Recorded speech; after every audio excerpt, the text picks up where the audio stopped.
Muy buenos días, muy feliz inicio de semana, muy feliz lunes.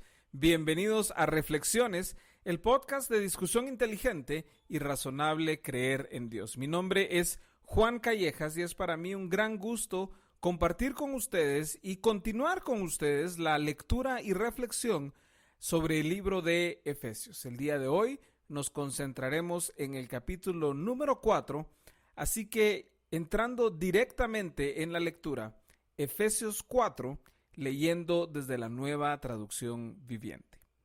Por lo tanto, yo, prisionero por servir al Señor, les suplico que lleven una vida digna del llamado que han recibido de Dios, porque en verdad han sido llamados. Sean siempre humildes y amables, sean pacientes unos con otros y tolérense las faltas por amor. Hagan todo lo posible por mantenerse unidos en el Espíritu y enlazados mediante la paz. Pues hay un solo cuerpo y un solo Espíritu, tal como ustedes fueron llamados a una misma esperanza gloriosa para el futuro. Hay un solo Señor, una sola fe, un solo bautismo y un solo Dios y Padre de todos, quien está sobre todos y en todos y vive por medio de todos. No obstante, Él nos ha dado a cada uno de nosotros un don especial mediante la generosidad de Cristo. Por eso las Escrituras dicen, cuando ascendió a las alturas, se llevó a una multitud de cautivos y dio dones a su pueblo. Fíjense que dice ascendió. Sin duda, eso significa que Cristo también descendió a este mundo inferior. Y el que descendió es el mismo que ascendió por encima de todos los cielos a fin de llenar la totalidad del universo con su presencia. Ahora bien, Cristo dio los siguientes dones a la iglesia: los apóstoles, los profetas, los evangelistas y los pastores y maestros. Ellos tienen la responsabilidad de preparar al pueblo de Dios para que lleve a cabo la obra de Dios y edifique la iglesia, es decir, el cuerpo de Cristo.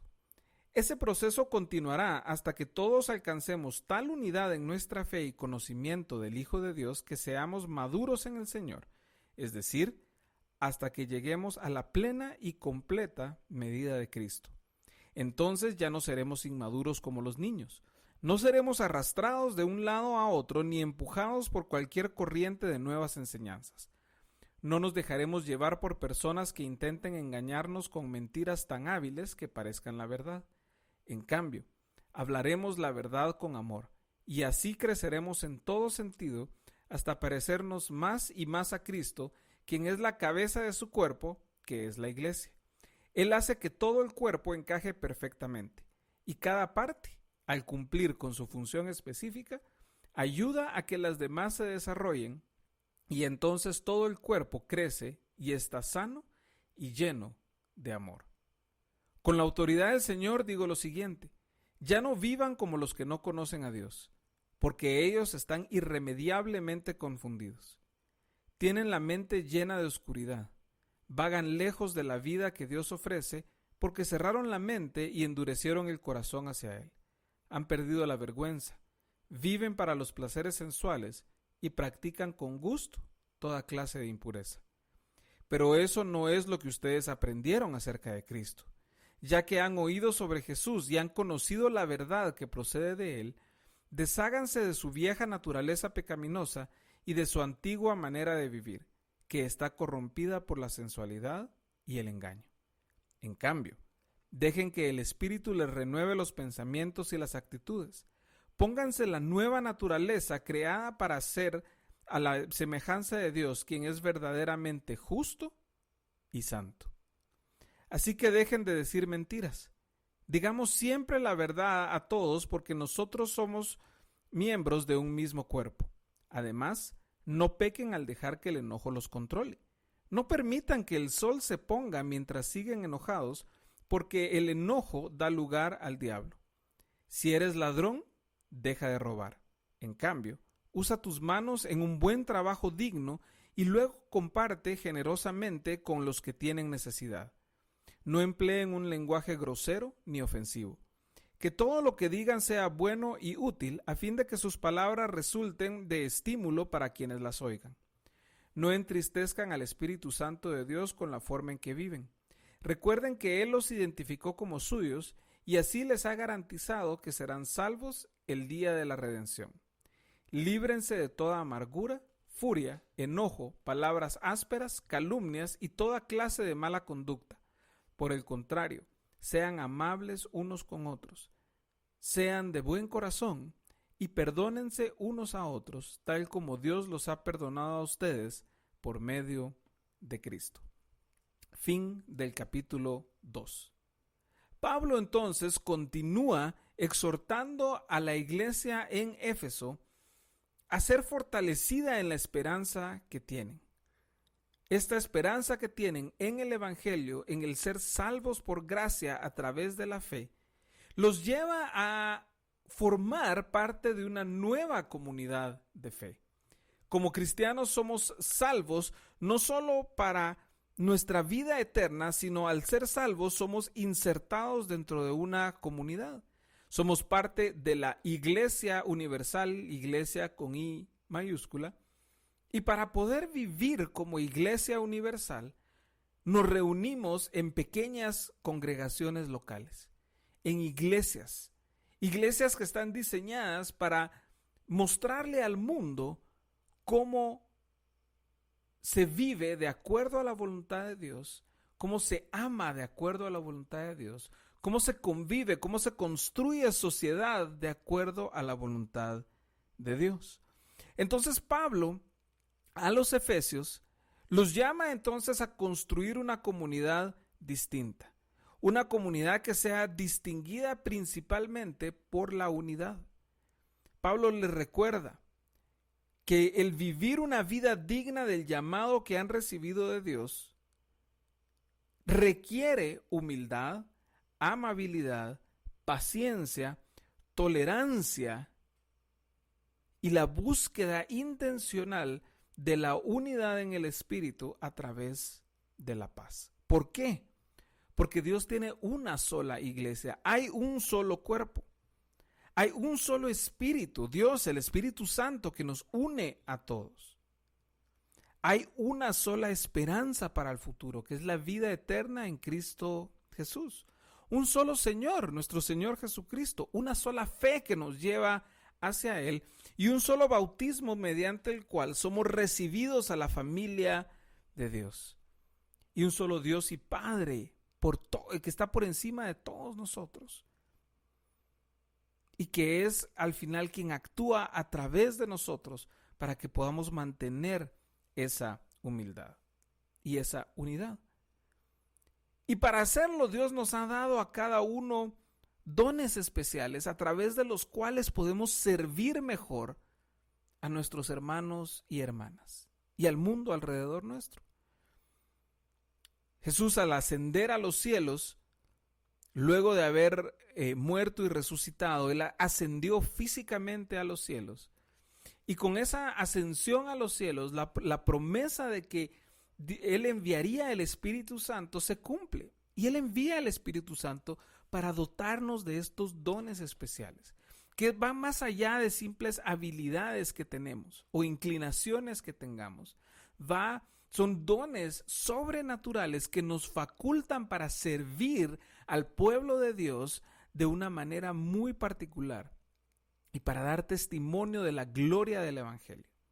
Y por eso es de que Dios nos pone en iglesias. Y por eso es de que Dios le da a la iglesia ciertas habilidades a través de ciertas personas que aquí menciona, apóstoles, profetas, evangelistas, pastores y maestros, que tienen una función muy particular. La función de ellos es entrenarnos a todos nosotros que no somos ni pastores, ni evangelistas, ni apóstoles, ni maestros, ni profetas, para que nosotros podamos construir, continuar, llevar a cabo la obra de Dios. O sea, construir la iglesia. La construcción de la iglesia es tarea nuestra, no de los líderes de la iglesia. Los líderes nos preparan a nosotros para que nosotros construyamos la iglesia. Y que esto es un círculo virtuoso que continuará hasta que lleguemos a la plena unidad de la fe y del conocimiento de Cristo. Fíjense que la unidad no tiene ningún otro sustento más válido que seamos unidos en la fe y en el conocimiento de Jesucristo. No debe unirnos una tendencia política, no debe unirnos una preferencia musical, no debe unirnos una nacionalidad, no debe unirnos un grupo étnico. Nos une la fe y el conocimiento del Hijo de Dios. Y eso es lo que nos va a dar la madurez para poder llegar a ser perfectos conforme la medida de la estatura del varón perfecto que es Jesús.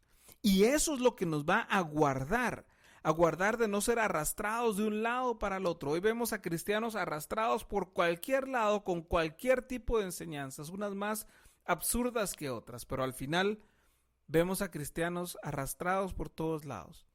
Pero es esta unidad la que nos va a proteger de ser arrastrados. Entonces no nos dejemos llevar, no nos dejemos engañar por mentiras tan hábiles que parecen la verdad, sino que hablemos la verdad con amor para crecer, como dice en el verso 15, en todo sentido hasta parecernos más y más a Cristo. ¿Cómo nos parecemos más y más a Cristo? Cuando aprendemos a hablar entre nosotros la verdad con amor. Y eso va a hacer que encajemos de manera perfecta para poder desarrollarnos sanamente, llenos de amor y dando testimonio al mundo. Entonces, por eso es ese llamado a vivir como hijos de luz, como dice Efesios 4. A dejar nuestra antigua forma de vivir, sino a vivir de la manera en que hemos aprendido de parte del Señor Jesús. Deshacernos de esa naturaleza pecaminosa, caminar conforme al Espíritu, que el Espíritu renueve nuestra mente, nuestras actitudes, que nos pongamos esa nueva naturaleza para ser a la semejanza de Dios, quien es verdaderamente justo y santo, como dice el verso 24. ¿Qué implica eso? Dejemos de decir mentiras, hablemos siempre la verdad, no dejemos que el enojo nos controle, no permitamos que el sol se ponga sobre nuestro enojo, porque eso da lugar al diablo, como dice el verso 27. Si hacíamos cosas malas, por ejemplo en el verso 28, si eres ladrón, deja de robar. Y cambia, no solo es dejar de hacer, sino empezar a hacer lo contrario, ser generoso, ser dadivoso, ser honesto. No empleemos entre nosotros lenguaje grosero ni ofensivo, que lo que digamos sea bueno y útil, para que las palabras que digamos estimulen a quienes nos oyen. No entristezcamos al Espíritu Santo con una forma de vida contraria a lo que ha sido hecho en favor nuestro por Jesús. El Espíritu Santo ya nos identificó como suyos, nos ha garantizado la salvación. Entonces vivamos de manera tal que la reflejemos. Seamos libres de amargura, de furia, de enojo, de palabras ásperas, de calumnias y de toda clase de mala conducta. Cambiemos, seamos amables unos con otros, seamos de buen corazón, extendamos perdón y gracia. ¿Pero por qué? Porque nosotros mismos hemos recibido perdón y gracia a través de la cruz, a través de lo que el Señor Jesús ha hecho por nosotros. Yo espero que estas palabras que Pablo nos dejó en Efesios capítulo 4 muevan nuestro espíritu hacia el cambio, que podamos crecer de manera distinta y ser de bendición para otros. Que tengan un excelente día, una maravillosa semana, que el Señor esté con ustedes y les dé su gracia y su paz. Mi nombre es Juan Callejas y esto fue Reflexiones, el podcast de discusión inteligente y razonable creer en Dios. Primeramente Dios, nos veremos mañana. Nos vemos.